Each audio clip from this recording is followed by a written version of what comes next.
Okay, going over the ingredients, we got 2 large potatoes. Listen, I'm in Texas, so you know everything is huge in Texas. Okay, we got cheddar cheese, and you know what? I see it 1 cup, but those are all like estimations. You know what I mean? Now we got green onions. Like, listen, I got 3 individual green onions. I did the tops and the bottoms, you know, both green and white. That was chives. Then right here we got bacon. You can use as much bacon as you want. It depends on how much bacon you want to put in there. And that's a rotisserie chicken. Now, I'm gonna cut those and put that on top. And then of course we got our salt and pepper. Now what you want to do is you want to get set up.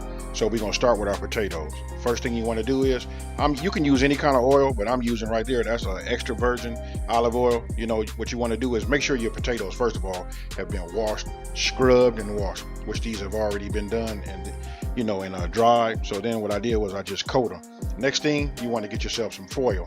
Once you got your foil, you want to get yourself a fork.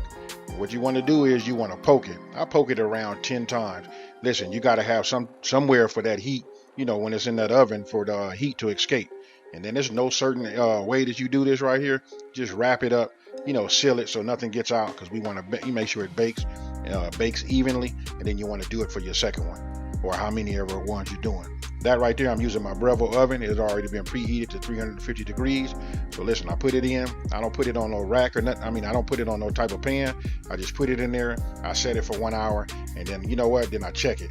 Those are huge. So listen, after 1 hour, it still needed a little bit more time. So what I did was I added another 15 minutes to it, and then they turned out perfect. Now, once they're done, you know, I take them out. Then you want to let them cool a little bit, and you want to, hey, listen, let me just say this. You want to make sure that you keep some type of caution, because listen, those are extremely hot. Now, all we want to do is we want to open them up. You're going to see some of the steam come up off of them. Listen, then you want to take your fork just to check. You want to check to see if it's tender. Now, once you stuck your fork in there and it's like super tender, now what you want to do is you just want to cut it.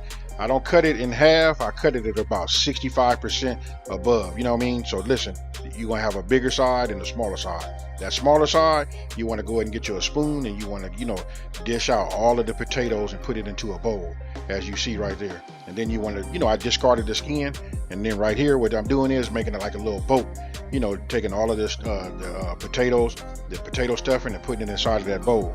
Then once you've done that for as many potatoes as you have, that's a half a stick of butter. Now this is up to you. You can put as much butter in there as you want to. If you got more, then I probably suggest that you probably put a whole stick. But right there with that heat, listen, that melted just fine. And then, hey, here's the key to cooking, you guys. You got to taste your food as at different stages. So I just tasted it. I know it needed a little salt. Right off the back, it needed salt. And then when I tasted it, I adjusted it.